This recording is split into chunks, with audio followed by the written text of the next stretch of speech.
ये तो कांग्रेस वाले की सोच है, वो तो अपनी सोचते रहे, तो हमारे को कोई पूछने वाला नहीं। ये तो विपक्ष वालों की बात है। नेताजी केवल एक आपने युवाओं की बात की और पढ़ाई को लेकर बात करी। पेपर लीक के मामले राजस्थान में लगातार बढ़ते जा रहे हैं। ये आपको नजर नहीं आएंगे, सारे अंडरग्राउंड हो जाएंगे। दोनों पार्टियां मगरमच्छ पकड़ने की बात करते हैं, आखिर युवाओं के साथ में कैसे देख रहे हैं आप ये? वो तो दोनों पार्टियां एक दूसरे की, देखो ऐसा ही भर्ती 2021 वाली भर्ती को कैंसिल कराया नेताजी ने, लगातार लड़ाई लड़की। बीजेपी का तो ये फंडा है, ये तो नाम बदलने में इनमें ही रहते हैं कि जिससे क्या है, इनका एक सोच रहता है कि कोई हमारे से सरकार से क्वेश्चन नहीं कर ले, इसलिए वो हमेशा क्या करते हैं, जनता का जो है माइंड गुमराह करने के लिए लगे रहते हैं। बेचने वाले सबसे बड़े दोषी है, hate the sin not the sinner. सरकार को क्या फायदा? एक सरकार एक तरफ तो कहती है कि दारू पीना ठीक नहीं है, इनको अंदर कर दो, गुटखा ठीक नहीं है, ये इसमें का काम ठीक नहीं है, और दूसरी तरफ आप इनकी बड़ी बड़ी दुकानें खोल रखी है, आप परमिशन के साथ दे रहे हो। ये क्या हो रहा है? किसान की तो हर जगह मौत ही होती है। नमस्कार, मैं राकेश रवानिया, आप देख रहे हैं भारत रफ्तार न्यूज़। अभी मैं हूँ बेनीवाल आवास जालूपुरा, जहाँ पर आज आरएलपी के आप मेरे पीछे देख रहे होंगे भीड़ है। और इसी बीच मेरे साथ चर्चा पर मेरे साथ हैं आरएलपी के मागे दबंग लीडर भागीरथ डूडी जी। सर, भारत तार में आपका स्वागत है। धन्यवाद सर। आरएलपी के आज आवास पर इतनी भीड़ है, कांग्रेस के एक नेता आज आरएलपी ज्वाइन कर रहे हैं, चुनाव से पहले कैसे देख रहे हैं आप? देखो, चुनाव से पहले भी नहीं, ये बहुत आगे की रणनीति है।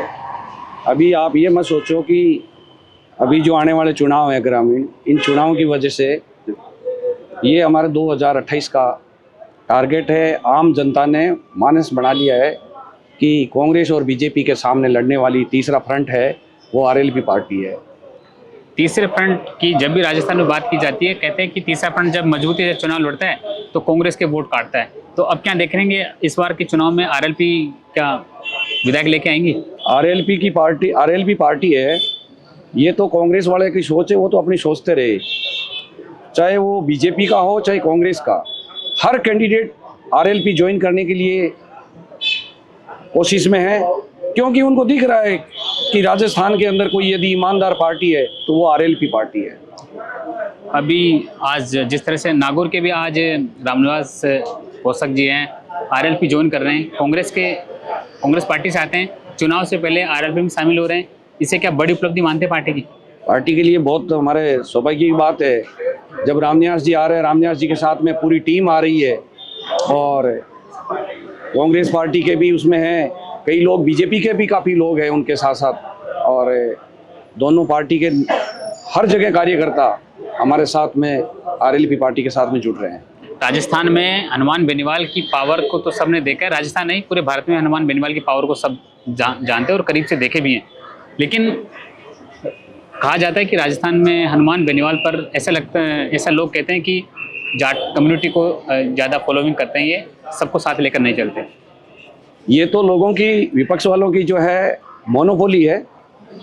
उन लोगों को पता है कि यदि क्या नेताजी का 36 कौम का यदि नारा पूरे हिंदुस्तान में चल गया तो हमारे को कोई पूछने वाला नहीं। ये तो विपक्ष वालों की बात है। नेताजी केवल एक जाति विशेष के नहीं, वो 36 कौम के सर्व समाज को साथ में लेकर चलने वाले हैं। कोई भी कार्यकर्ता, कोई भी सर्व समाज का आदमी के किसी का भी काम पड़ जाए तो नेताजी आधी रात को जाकर के हाजिर होते हैं, और 24 घंटे उनका फ़ोन खुला रहता है। आरएलपी की यूँ कहें कि जब आरएलपी राजस्थान में चुनाव लड़ेगी 28 में जो भी है, तो उसमें कैसे देखते हैं आरएलपी, क्या विजन देगी राजस्थान को अगर उनकी सरकार बनती या एमएलए की संख्या ज़्यादा बढ़ती है? 2028 में पार्टी अभी जिस तैयारी के साथ चल रही है, 2028 के अंदर आरएलपी पार्टी की अहम भूमिका रहेगी। राजस्थान के लिए क्या विजन लेके आएंगे अगर आरएलपी पार्टी राजस्थान में सक्सेसफुल रहती है? आरएलपी पार्टी सक्सेस रहती है तो सबसे पहले किसानों का लिए, और दूसरा जो है पढ़ने वाले बच्चों के लिए एजुकेशन में सुधार, और हॉस्पिटल, इन 3 चीज़ पे हम सबसे ज़्यादा ध्यान देंगे। आपने युवाओं की बात की और पढ़ाई को लेकर बात करी। पेपर लीक के मामले राजस्थान में लगातार बढ़ते जा रहे हैं।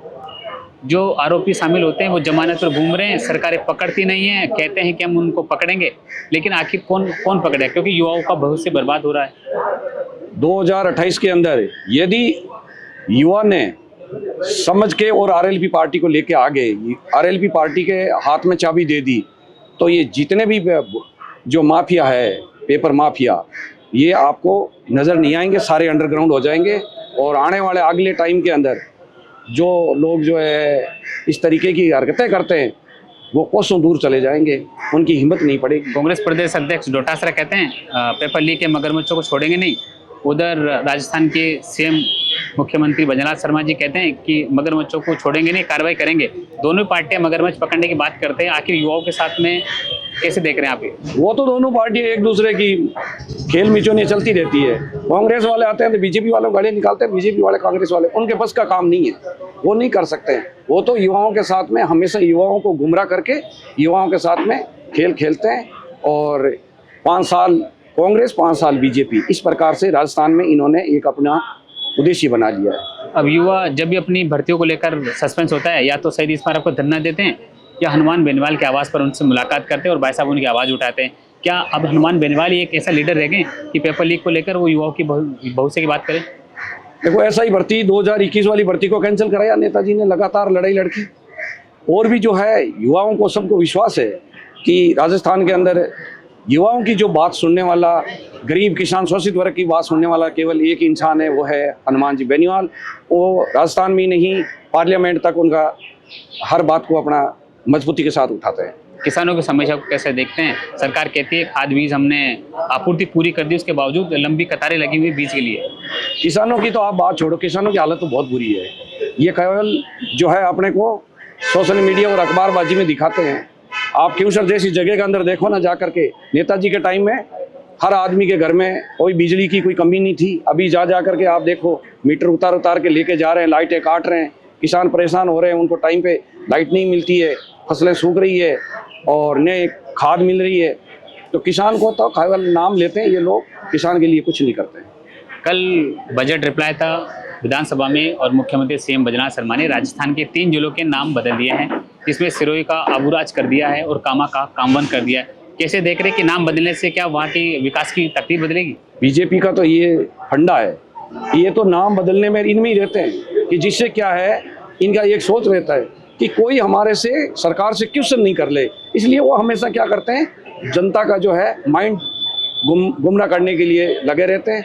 आप कभी भी देख लो, सेंटर में भी देख लो, आज उसका नाम चेंज करके ये कर दिया, उसका नाम चेंज करके ये कर दिया। अरे इन नाम चेंज करने से क्या होगा? आप ग्राउंड पे काम कीजिए, आप गुमराह करने से काम नहीं चलता है। इनका तो गुमराह करने का काम है, ये तो करेंगे ऐसे ही। 2028 में फाइनल चुनाव में कैसे देख रहे हैं? तीसरे फ्रंट इस बार क्या टक्कर देगा? 100% टक्कर देगा 2028 के अंदर, क्योंकि सर्व समाज और युवाओं ने मानस बना लिया है। किसान जाति धर्म, किसान और शोषित सब वर्ग के लोग इस आरएलपी पार्टी से जुड़ रहे हैं और सबको भरोसा है कि आने वाला भविष्य जो है वो आरएलपी पार्टी का है। भ्रष्टाचार की जब बात की जाती है तो सब कहते हैं कि हम भ्रष्टाचार करेंगे नहीं, जीरो टॉलरेंस नीति पर काम करेंगे। और हनुमान बेनीवाल कहते हैं मेरी सरकार बना दो, 2 घंटे में भ्रष्टाचार माफिया को पकड़ लूंगा। हाँ बिल्कुल, नेताजी सही कह रहे हैं। एक बार जो है मौका देकर तो देखो, उस सीट पे बैठा के तो देखो, फिर पता लगे कि हकीकत के अंदर क्या होता है। जहाँ जहाँ हनुमान बेनीवाल जी कूच करते हैं वहाँ के जिला प्रशासन और सरकारें सरेंडर कर देती है। देखो, इसमें तो कोई शक नहीं है, राजस्थान में नहीं पूरे हिंदुस्तान के अंदर सबसे मजबूत नेताओं में नाम आता है हनुमान जी का। और हनुमान जी जिस बात को उठाते हैं, सरकार को भी पता है कि ये पीछे हटने वाले में से नहीं है, क्योंकि जनता की ताकत हनुमान जी के साथ में है। हनुमान जी का एक ट्वीट होता है, उसमें लाखों पब्लिक जो है रोड पे आ जाती है। तो हनुमान जी बड़े सिस्टम के साथ लड़ाई लड़ते हैं। क्या लगता है आपको भी, क्या भाई साहब की हनुमान बेनीवाल जी की पावर को सरकार भी समझने लगी है? सरकार हनुमान जी की ताकत को कमज़ोर नहीं कर सकती।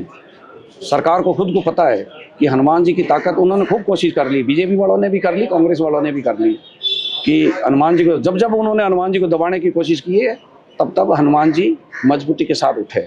बजरी खनन भूमाफियाओं को लेकर रिया बड़ी में जिस तरह से आरएलपी पार्टी का प्रदर्शन रहा, उसके बाद सफलता भी मिली, कैसे देख रहे हैं? देखो, ये जो माफिया शब्द है, माफिया शब्द के तो हनुमान जी पीछे ही लगे हुए हैं। चाहे वो बजरी माफिया हो, चाहे दारू माफिया हो, चाहे स्मोकिंग माफिया हो, चाहे डोडा पोस्ट के माफिया हो, माफिया शब्द के तो हनुमान जी पीछे लगे हुए हैं। और उनको तो जिस दिन मौका पड़ गया हनुमान जी जमीन से निकाल लाएंगे।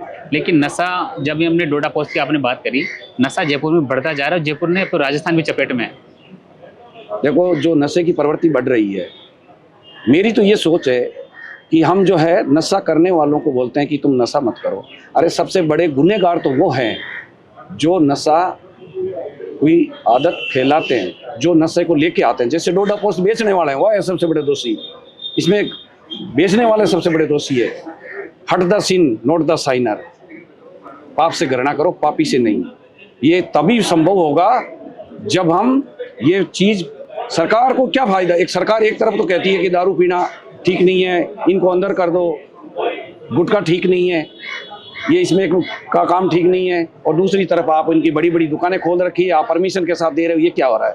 आप पैसों के लिए कुछ भी कर जाओ, परिवार उजड़ रहे हैं, दूसरी तरफ उसकी तरफ किसी का ध्यान नहीं जाता है। सरकार को केवल चाहिए पैसा। और आप एक बार सत्ता दे करके तो जनता पूरा भरोसा करके तो देखो, और तब पता लगेगा कि सरकारें कैसे चलती है और ईमानदारी क्या चीज़ होती है। आपने नशे की बात करी, राजस्थान में भी अब शराब का जो ठेका है उसकी टाइम में बदलाव किया जा रहा है। अदर राज्यों में जहाँ रात के 11 बजे तक खुले रहते हैं, तो अभी राजस्थान में 8 बजे बंद हो जाते हैं। अब ये मांग कर रहे हैं कि यहाँ राजस्थान में भी 10-11 बजे तक खुले रहे। कैसे देखते हैं आप इसे? राजस्थान में 8 बजे बंद हो जाता है, पर उसके बाद में भी पैसे ज़्यादा दे करके भी लोग लेते रहते हैं। तो राजस्थान वाले भी दारू बंद करने वालों में से इन सरकार से बंद होनी नहीं है, इनमें तो ज़्यादा और होगा बंद करने वाले। कांग्रेस कहती है कि हम जब आए थे सत्ता में तब हमने ठेका का सिस्टम बदल दिया, 8 बजे हम बंद कर देते हैं। क्या हो गया उस चीज़ से? आदमी कान चाहे इधर से पकड़ो चाहे इधर से पकड़ो, इस चीज़ से कुछ नहीं होगा। आप इस चीज़ को ख़त्म क्यों नहीं कर रहे हो? ऐसी क्या ज़रूरत पड़ गई कि भाई दारू बहुत ज़्यादा ज़रूरी हो गया क्या आदमी के लिए कि दारू पिए बिना रह नहीं सकता? उनको ये नहीं है, उनको सरकार को अपने पैसों से मतलब है, बस पैसा चाहिए, और पैसा इस सरकार के पास दारू से आता है। किसानों के लिए खाद बीज की समस्या लगातार राजस्थान में बढ़ती जा रही है। इसी को लेकर वर्तमान कैबिनेट मंत्री किरोड़ीलाल मीणा छापा भी मारते हैं, लेकिन कैसे देखते हैं आप इसे? किरोड़ी जी छापा मार रहे हैं यूरिया खाद और किसान के लिए जो है, पर इनसे होना कुछ नहीं है। किसान की हालत तो वही बुरी है। अब किरोड़ी जी कर रहे हैं, पर किरोड़ी जी का भी एक समझ में नहीं आ रहा है। किरोड़ी जी मेहनत तो कर रहे हैं, पर उसकी मेहनत जो है आम आदमी के पास में पहुंच नहीं रही है। यानी कि उनकी पावर को क्या सरकार खुद दबा रही है। सरकार को पता है, सरकार खुद ही दबा रही है। किरोड़ी जी को तो बात को चलने नहीं देते हैं ये लोग। नहीं तो किरोड़ी जी जिस तरीके से कर रहे थे तो ये बात आम किसान को फायदा होता, पर किसान के फायदे के लिए तो आने ही नहीं देते हैं ना। क्योंकि जो छापा इन्वेस्टिगेशन टीमों को मारना चाहिए वो एक मंत्री जी मार रहे हैं। वो तो मंत्री जी ने अच्छा काम किया, इस तरीके से मारना भी चाहिए। और हर जो फैक्ट्रियाँ हैं, पर जब सरकार नहीं चाहती है तो सरकार तो हर चीज़ को दबाती है। उसके बावजूद खाद बीज की दुकानों पर लंबी कतारें हैं। जब हमने उनसे बात करी तो उन्होंने कहा कि मंत्री जी छापा मार रहे हैं, तो उनके डर से अब खाद का कट्टा भी महंगा हो गया। खाद महंगी हो गई, आपके पानी के जो ये बिजली है, बिजली महंगी हो गई। किसान की तो हर जगह मौत ही मौत है। तो ये थे मेरे साथ आरएलपी पार्टी के दबंग लीडर भागीरथ जी डूडी, जिन्होंने राजस्थान के आगामी चुनाव और आरएलपी पार्टी के संगठन और सरकार के जो वर्तमान जो धरातल के मुद्दे हैं, चाहे पेपली की बात हो, चाहे राजस्थान में किसान की भी बात हो, चाहे खनन माफिया को लेकर बात हो, बेबाक तरीके से अपनी बात रखी है।